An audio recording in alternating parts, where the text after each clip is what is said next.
Bonjour à toutes et tous, bienvenue sur ethiquetv.fr. Alors aujourd'hui je vous fais une vidéo, je vous fais une visite de mon jardin, de ma serre et de mon jardin. Donc je vous en avais fait une du même type il y a environ un an, fin mai 2022. Donc là on est le 2 juin 2023. Donc je vais vous faire une petite visite le plus rapide possible tout de même, c'est assez grand. Et pour vous expliquer, pour que vous puissiez voir le changement depuis l'année dernière. Et donc voilà. Donc on commence dans cette partie-là du jardin où il y a ma serre. Donc pour ceux qui ont suivi, je vous avais fait une vidéo sur ma serre, je vous ai fait plusieurs actes en plusieurs épisodes de mes choix par rapport à la construction de cette serre, son emplacement, une zone de culture à l'extérieur ici devant. Donc j'ai fait ça pour avoir une zone cultivée sur sol vivant aux abords de ma serre pour éviter que ce soit un espace que je tondrais comme ici et qui permettrait qui crée un peu d'assèchement de mes zones de culture à l'intérieur. Donc ici j'ai mis beaucoup de matière organique, de la pomme de terre, deux variétés de pommes de terre. Donc là elles sont bien sorties. Et puis là j'ai mis 1, 2, 3, 4, 5 pieds de courgettes. Voilà, qui sont déjà belles. Là je vais commencer à les cueillir. Là il y en a déjà qui sont... Voilà, c'est bon. C'est bon, celle-ci aussi je vais la cueillir. 2, 3, voilà. Donc là ça va être parti. Là, les courgettes vont commencer à bien donner. Donc là, un petit pluviomètre. Très pratique. Hein,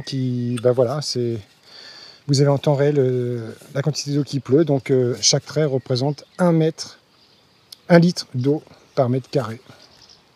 Donc ça fait partie des petites habitudes de regarder son pluviomètre une fois qu'il a plu, de venir voir.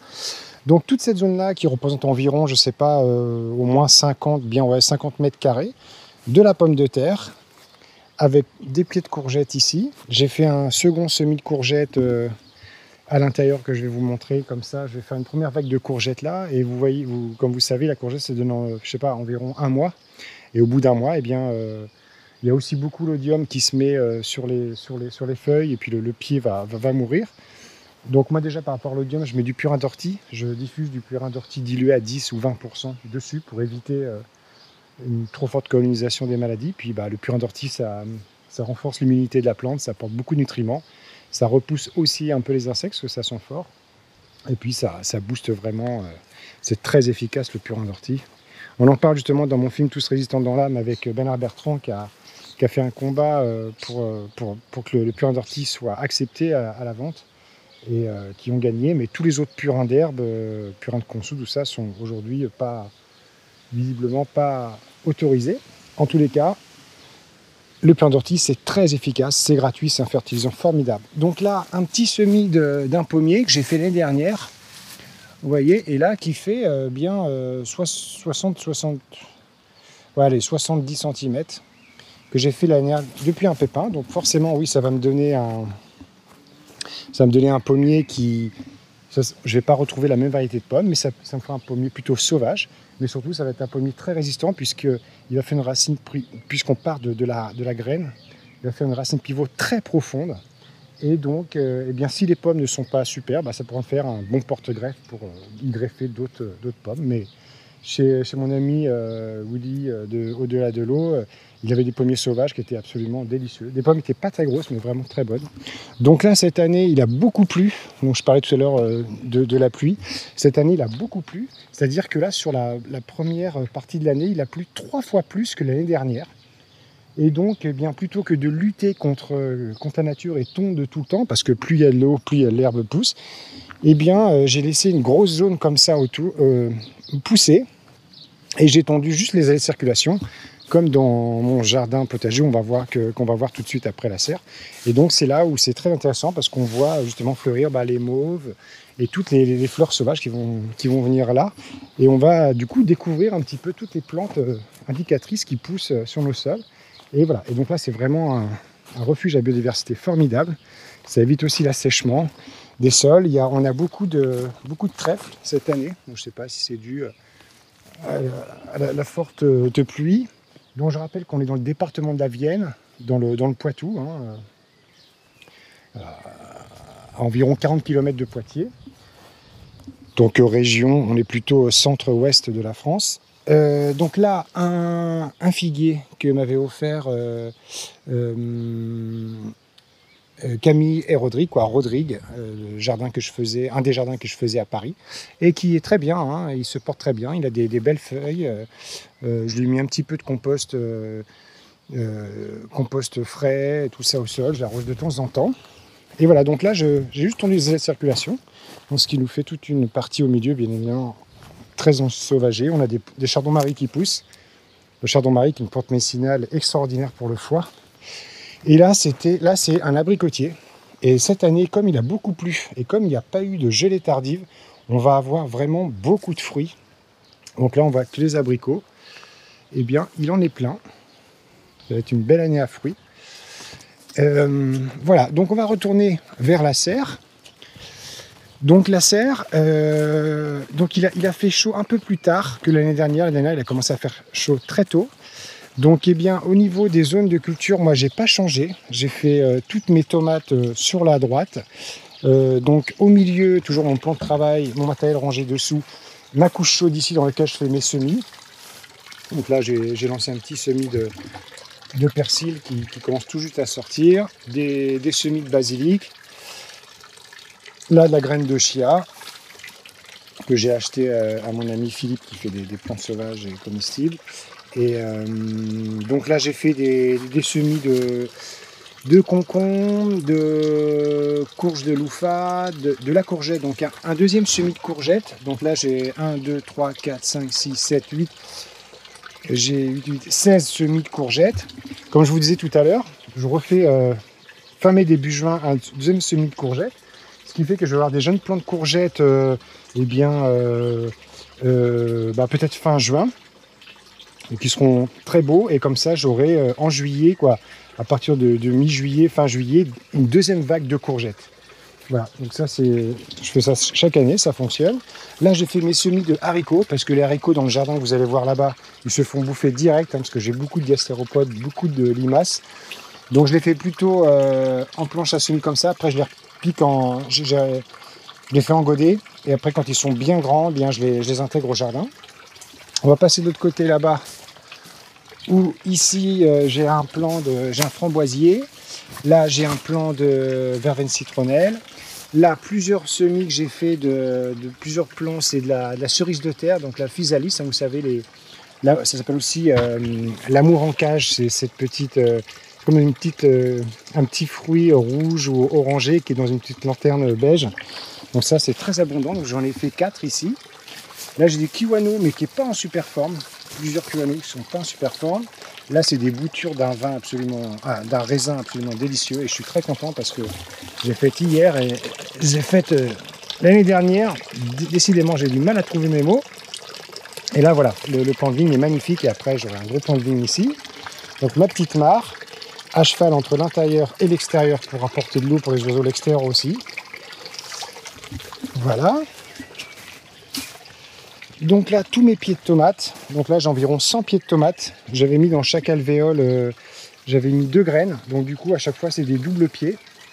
Et donc voilà. Donc là, là, ils sont déjà assez grands. Hein. Ils font peut-être 70-80 cm de hauteur.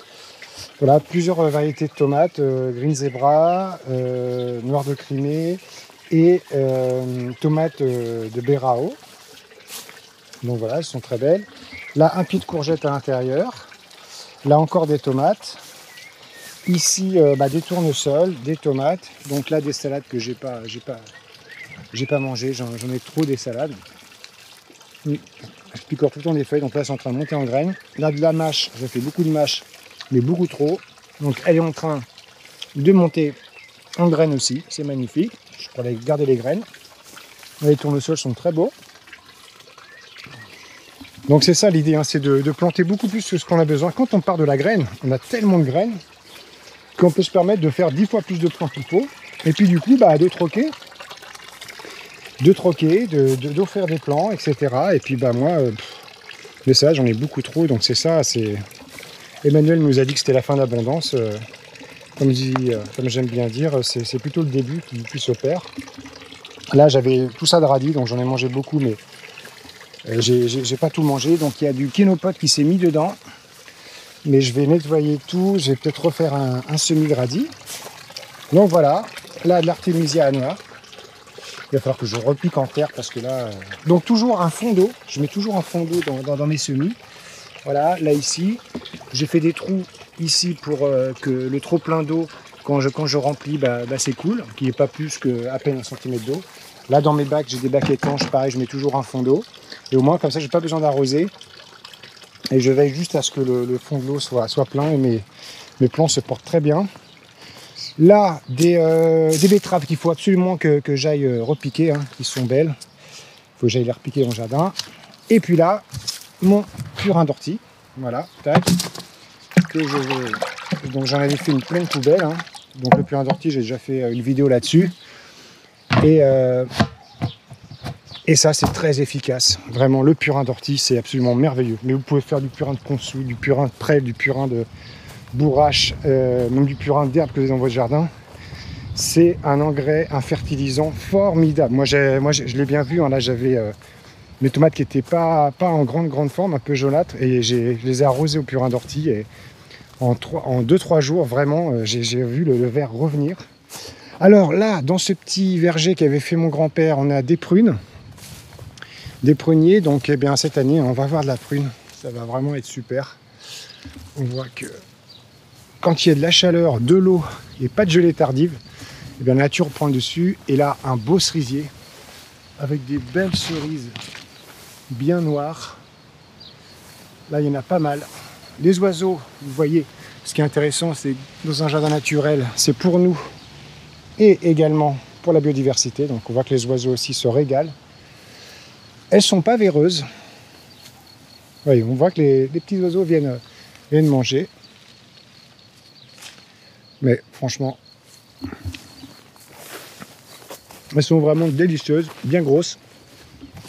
Et là, il y a 2 autres pruniers. Donc il y a 3 pruniers et un cerisier. Donc maintenant, on va passer dans le jardin. Vous voyez cette vieille bâtisse, là-bas, c'est marqué « fait en 1903 ». Voilà, c'est des vieux bâtiments, là, on est chez mes grands-parents. Et donc là, je suis sur un projet de racheter la ferme. On est en train d'étudier ça avec malheureusement la banque pour avoir un prêt. Ça avance petit à petit ce projet. En tous les cas, voilà, maintenant on se retrouve dans mon oasis. Voilà, petite oasis. Et donc là, je voulais vous faire une vidéo aujourd'hui parce que les couleurs début juin sont vraiment super. Donc voilà, on est vraiment sur les bâches de la forêt comestible. Hein.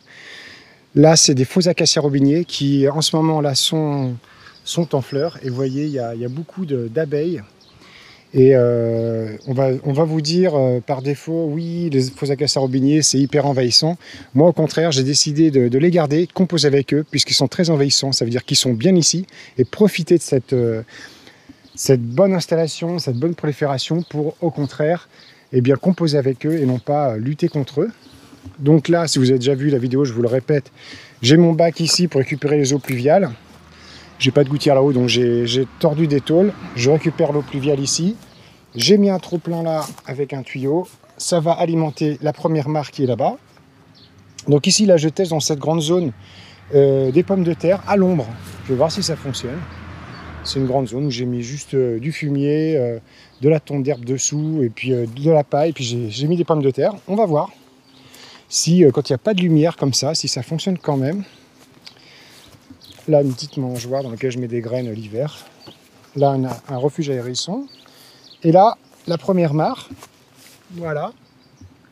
Donc l'année dernière, il y avait des tritons. Je ne sais pas si cette année s'il y en a, mais là, j'ai des lentilles d'eau. Et les lentilles d'eau, ça a tendance à occulter la surface. Après, c'est une algue comestible, par exemple, pour les poules. Mais c'est vrai que c'est envahissant, elle se multiplie très très vite.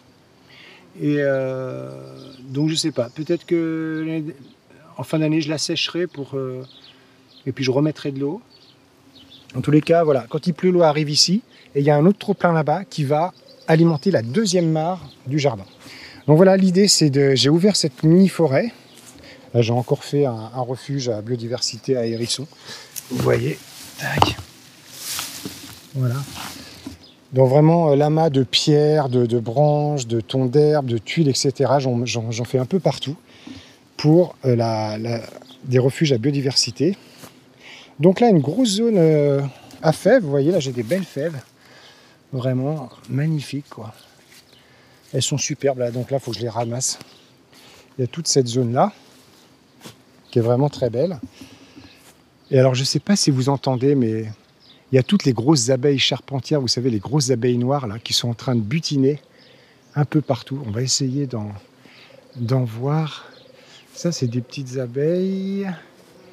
Mais il y a un bourdon permanent dans cet espace qui est vraiment... Ah, tenez, il y en a une là. Regardez ça. Hop, elle s'en va. Bref, voilà. Donc l'idée, c'est j'ai ouvert cette forêt. Je coupe un peu aussi en hauteur pour faire rentrer la lumière. Là, c'est une zone comme ça préserve bien l'humidité quand même. Et puis voilà. Donc l'idée de mon jardin, c'est de créer des zones de circulation, que ça reste très fluide. Là, j'ai une zone d'ail dans laquelle il y avait de la mâche. Et la mâche repousse chaque année, je laisse grainer. Et donc là, il y a eu beaucoup de vent. Et là, ça l'a écrasé. Mais je le laisse comme ça. Je laisse dans cette zone-là. Voilà. Alors, un petit poireau qui monte en fleurs. Là, j'ai fait une zone de pommes de terre encore. Et de la pomme de terre violette. Donc là, elles ont bien germé. On va voir ce que ça va donner. Là, des petits choux-fleurs. Voilà, des salades, des poireaux. Donc tout ça, pareil, les choux-fleurs et les poireaux, là, je vais mettre dans un pulvérisateur 15-20% de purin d'ortie mélangé avec de l'eau. Et je vais bien vaporiser comme ça les feuilles et tout ça. Et les poireaux aussi, parce que, pareil, ça va apporter des nutriments. Et ça peut vraiment aider à lutter contre la mouche du poireau, contre plein de choses comme ça. Donc je vais tester ça bientôt, il faut que je le fasse.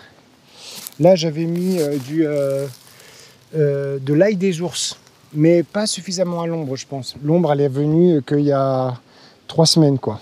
Là, les feuilles sont apparues. Mais je le mettrai plutôt dans une zone très à l'ombre, sous le cognacier, là-bas.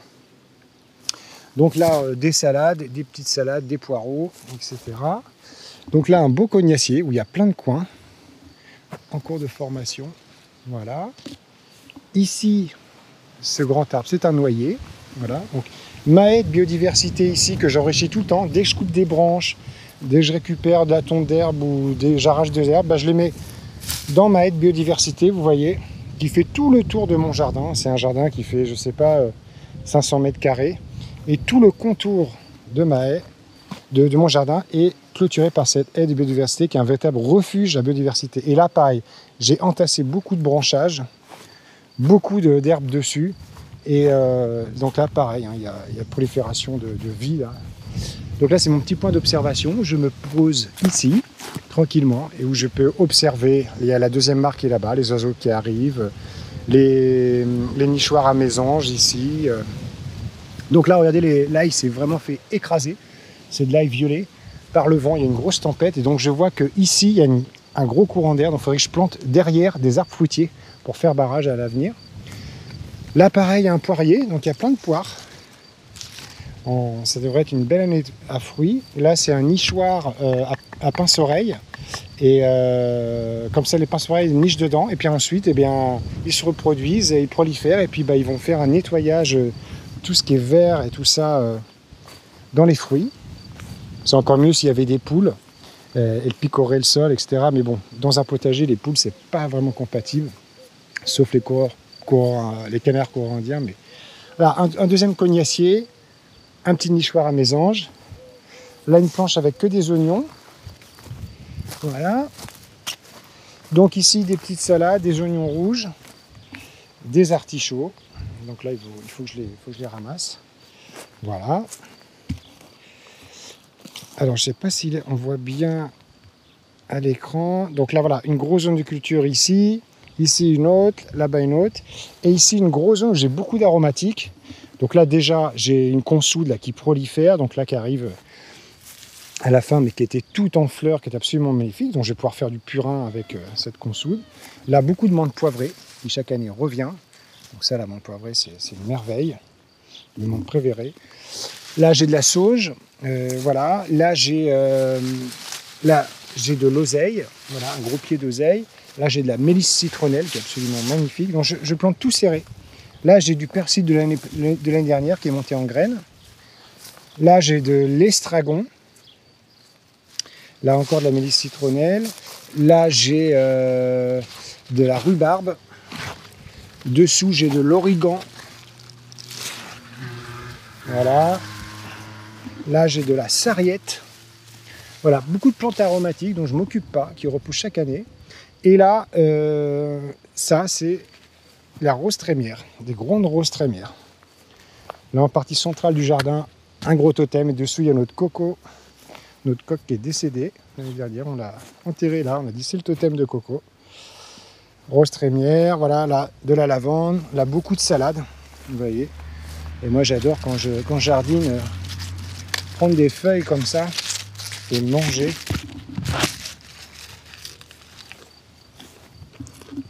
C'est absolument réjouissant. Ah, une belle abeille charpentière. Hop là, elle a eu peur. Voilà. Donc là, une belle zone de culture avec un gros pied de vigne, là, que j'ai intégré il y a peut-être 2 ans. Là encore, beaucoup de salade. Des petits pieds de tomates, un peu partout. Là, 3 kiwis, donc un pied mâle et 2 femelles. Il n'est pas du tout fertile, il faut un pied mâle. Là encore des salades. Et là, une belle zone de culture. Anciennement, c'était 2 zones qui étaient face à face. Et donc, du coup, cet hiver, j'ai ramené du fumier, de la tonte d'herbe. J'ai mis beaucoup de matière organique et une grosse surface de paille. Et donc, du coup, et bien après, voilà, ça a fait un sol fertile, une terre décompactée, très riche. Donc voilà, dedans, j'ai mis les betteraves, poireaux, salade, betteraves, poireaux, salade, un peu partout. Et là, on voit, je me fais déplacer encore des salades. Là, encore un pommier qui vient d'un pépin de pomme. Donc, en mettant comme ça nos pommiers, nos fruitiers, là, il y en a un deuxième, là, il y en a un troisième, un quatrième, nos fruitiers dans la zone de culture, et bien quand on apporte de l'amendement, directement, nos fruitiers en profitent. Quand on arrose, et bien directement, ils en profitent aussi. C'est une pierre deux coups, c'est vraiment formidable. Voilà, donc beaucoup de salades. Là, des choux aussi. Je vais m'en occuper là, mettre du purin d'ortie dessus, vaporiser dessus. Là-bas, là, donc ça c'est aussi, qui a peut-être 3 ans, un pommier. Donc, vous voyez là, moi je fais 1m86 et lui, il fait au moins 1m75 déjà en 3 ans. Je pense qu'il va falloir que je taille les branches d'en bas. Ici, on en a encore un plus grand qui a été planté la même année et son tronc commence à être costaud. Hein. Et là, il est plus grand que moi, lui. Hein. Il fait bien 2 mètres. Voilà. Donc toute cette zone, comme ça, vous voyez, je mets pour arroser, je fais au plus simple et le plus efficace. Je mets ici, au bout du tuyau qui est branché sur une pompe dans le puits, je fais un arrosage par aspersion. Vous savez, le système qu'on pourra arroser les pelouses. Et ça arrose toute cette zone-là, comme ça, en un coup. Après, je déplace là-bas, ça arrose toute la zone là-bas. Et après, je le redéplace une 3e fois. Donc, je déplace 3 fois, je laisse un quart d'heure à chaque fois. Et ça arrose vraiment bien. Et je pense que même ça fait du bien à la plante d'être arrosée aussi sur ses feuilles, pas que en sous-sol. Et ça, je l'ai expérimenté dans le jardin de l'entreprise RPS, où j'étais pas présent. Donc, j'avais mis un arrosage automatique par aspersion. Et vraiment, l'année dernière, sur pleine canicule, et bien, le jardin n'avait pas du tout cramé. Pourtant, c'était juste 15 ou 20 minutes chaque nuit. Donc voilà, donc là, encore des artichauts en pagaille. Là, il y en a partout. Donc ça, c'est des petits artichauts violets. Là, la merveilleuse rose de Damas, la rose la plus prisée apparemment dans l'industrie cosmétique. Ici, un argousier femelle et là, un argousier mâle. Donc ça qui fait des petites baies, des argouses. Voilà, qui sont en train de se composer là, vous voyez. Qui sont des fruits très très très riches en vitamine C. Voilà, là, un mûrier sans épines, voilà, qui fait ses fleurs, qui va faire ses mûres. Donc là, vous voyez, dans ma haie de biodiversité que j'ai faite, on a la ronce qui vient se loger, ça c'est très bien, je suis très content d'avoir de la ronce. Je la contrôle en tondant, en taillant, mais au moins quand on a un mur de ronce comme ça, eh bien, ça va participer à l'émergence de jeunes arbres, ça va faire un refuge encore à biodiversité formidable. Voilà, donc là j'ai planté encore un pied d'artichaut, des gros artichauts verts. Là j'ai mis un sumac qui a pris, qui s'est bien intégré, sumac. Ça c'est un pommier greffé mais qui est plus ou moins mort. Là un autre pied d'artichaut, là un framboisier, là un cassaille, là encore des artichauts. Voilà, ils sont très beaux. Il faut que je les ramasse là parce qu'après je vais en laisser quelques-uns en fleurs et c'est tellement beau. Donc là un sureau qui est magnifique. Voilà, et puis là, la deuxième mare. Donc la première mare qui est dans la forêt de Faux-Acacia-Robinier, elle a un trop-plein, et quand il pleut, ce trop-plein, la mare monte, et le trop-plein envoie dans cette mare-là. Voilà, où les oiseaux viennent, les insectes viennent s'abreuver. Et là, avant, c'était ma zone à pommes de terre, et là, j'en ai fait une zone à courges. Donc là, j'ai mis des courges butternut, courge Jack aux lanternes et potiron vert, je crois. Voilà. Donc là, on voit les fleurs qui commencent. Elles sont pas très grosses, mais bon, ça y est, elles commencent à décoller là. On voit qu'il y a elles lancent ces lianes là. L'idée, c'est de remplir tout ça de courges. Vraiment. Voilà. Donc là, encore un petit pommier fait depuis un pépin. Voilà, c'est ce qu'on m'a offert. J'en ai mis un autre ici. Donc j'essaie d'imaginer après la taille quand ils seront adultes. Voilà, un autre petit pommier ici depuis un pépin. Voilà, j'adore faire des semis au printemps, mais aussi des semis de pépins. Donc ici, voilà, je me dis, à l'angle comme ça, il va grandir. Je pourrais le tailler pour le contenir au niveau du volume, mais il n'y a pas de problème, il pourrait coloniser cette partie-là.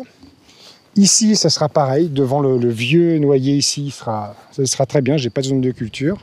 Et ceux qui sont dans les zones de culture, eh bien, je les taillerai pour les garder à échelle, qu'ils ne soient pas trop envahissants, qu'ils fassent du mi-ombre sur mes zones de culture. Donc là, voilà, maître biodiversité. Donc là, c'est un champ bio de mon oncle. Là, un autre pommier que j'ai fait depuis un petit pépin. Donc là, voilà, il y aurait un gros pommier aussi là. Et ici, cette année, j'ai mis du laurier sauce, un pied de laurier sauce. Voilà. Et bien voilà, donc dans mon petit écrin, dans mon petit oasis en permaculture, je suis vraiment très très bien. J'ai quitté Paris depuis plus d'1 an et demi et on est installé là avec ma femme. C'est un jardin que je développe depuis bientôt 5 ans. On est vraiment très très heureux.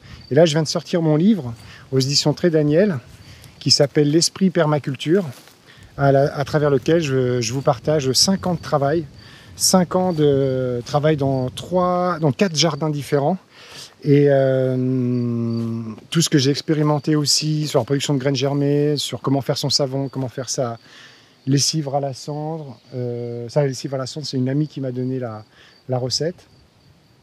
Et dans ce livre, c'est un gros livre qui fait 570 pages, quoi, qui est énorme. Je vais vous mettre quelques photos à la fin. Et là, je fais une opération jusqu'au 25 juin où je vous propose de vous le signer, donc vous passez une commande et puis je vous le réexpédie par la poste en colissimo, uniquement en France par contre, parce que le prix est cher, le livre est très lourd. Très lourd, il fait 1,3 kg je crois, et c'est quand même 9,55 € de frais de port en colissimo avec suivi. Donc voilà, et puis là je suis très content parce que je vais avoir, il y a une opération qui a lieu chaque année en France. Il y a environ 500 jardins naturels qui sont ouverts au public. Et puis là dans le département de la Vienne, ils m'ont contacté, ils m'ont proposé de participer, donc je fais partie des jardins qui vont être ouverts au public le 10 et 11 juin. Donc voilà, j'en parlerai sur les réseaux et je suis très content que mon jardin puisse être visité par des curieux, par des passionnés de la nature. Voilà, merci beaucoup, portez-vous bien et à une prochaine fois pour la suite. Ciao, ciao. Je veux sentir nos âmes sur la même longueur d'onde, positive et rebelle, nomades et vagabonds. Ce soir la lune est pleine, les étoiles sont fécondes. Faisons attendre le ciel quelques milliards de secondes.